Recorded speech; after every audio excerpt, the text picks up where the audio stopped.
Hello everyone, this is David the Real Man White.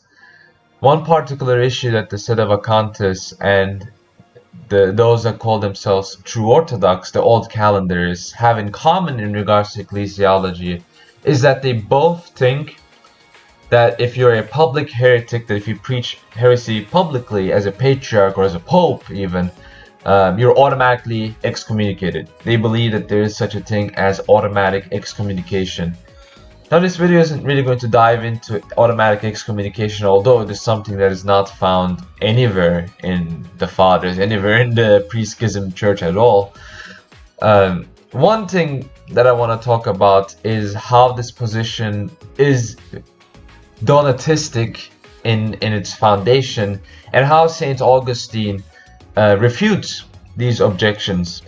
Now, as most of you know, the justification that Sedevacantists use for their position is essentially that every pope after 958, after the death of Pope Pius XII, is because they're public heretics, they're not real popes, right?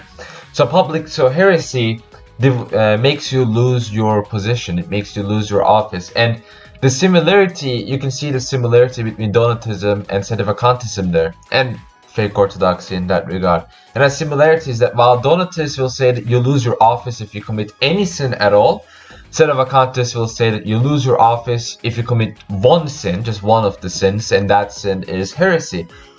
Doesn't matter if you commit any other sin. If you commit the sin of heresy, that's where you lose your office, that's where you get automatically excommunicated.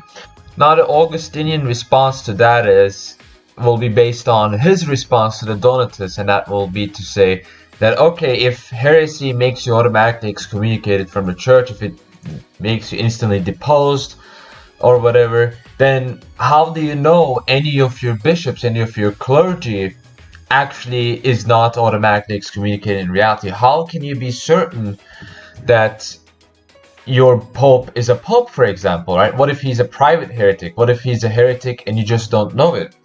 And the Sedevacantist response for that, you see, St. Augustine, there is a distinction between these heresies. There's a distinction between a material heretic who's a public heretic and everyone knows about his heresy, and then there's a occult heretic, a heretic that is private, right? He's a private heretic.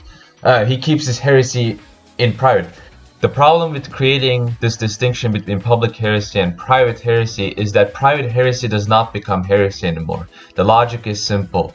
If heresy automatically deposes you, if heresy automatically excommunicates you from the church, and if private heresy doesn't do that, well then private heresy is, strictly speaking, not heresy, right? So only public heresies are actually in reality heretical. But this is an attitude that Sedevacantists themselves won't accept. But this is the problem in Sedevacantist ecclesiology. This is the problem in Sedevacantist argumentation.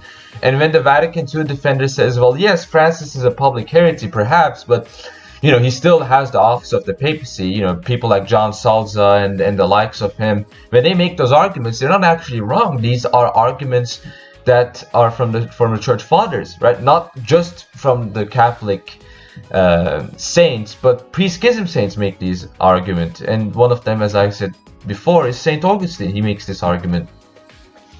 And so ultimately the issue with Sedevacantist ecclesiology is that it's an innovation. It's an innovation, and this innovation has to be made in order to justify their position, but their position is simply unjustifiable unless they want to become neo-Protestants.